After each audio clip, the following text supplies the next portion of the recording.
आणखी एक मोठी बातमी, मंत्रिमंडळ उपसमितीसमोर कोर्टाच्या निर्णयांचा मोठा पेच आहे।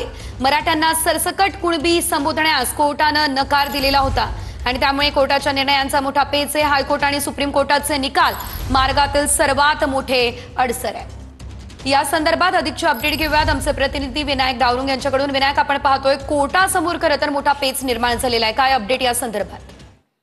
बरोबर आहे, मंत्रिमंडळ उपसमिती समोर कोर्टाचे जे काही निर्णय आहेत हायकोर्ट आणि सुप्रीम कोर्टाचे सरसकट कुणबी जे संबोधलं जावं मराठी बांधवांना याबाबत जे जजमेंट कोर्टाने सुप्रीम कोर्ट असेल किंवा हायकोर्ट असेल यांनी जे दिलेले आहेत या निर्णयाचा मोठा पेच जो आहे तो उपसमिती समोर असणार आहे आणि त्यासाठीच महाधिवक्त्यांसोबत बैठक जी आहे ती 5 वाजता बोलवण्यात आलेली आहे। आपण जर पाहिलं तर सरसकट कुणबी उल्लेख करा अशा याचिका ज्या आहेत याआधी सुद्धा 2001, 2003 आणि 2005 साली जे आहे ते निर्णय त्यावरती झालेले आपल्याला पाहायला मिळाले होते आणि त्यामध्ये कोर्टाने सरळ म्हटलेलं होतं की सरसकट असं देणं म्हणजे सामाजिक दृष्ट्या हे शक्य होणार नाही असंही कोर्टाने हायकोर्ट असेल किंवा सुप्रीम कोर्टाने आपल्या निकालात जे आहे ते जजमेंटमध्ये नोंदवलं होतं। त्यामुळे हा जो आधार जो आहे तो घेऊन जर सरसकट कुणबी प्रमाणपत्र किंवा कुणबी संबोधलं गेलं तर मग पेच जो आहे तो सरकार समोर सुद्धा निर्माण होऊ शकतो। जर अगदीच विनायक, धन्यवाद दिलेल्या या सर्व अपडेट्ससाठी। मंत्रिमंडळ उपसमिती समोर कोर्टाच्या निर्णयांचा हा पेच आपण पाहतोय।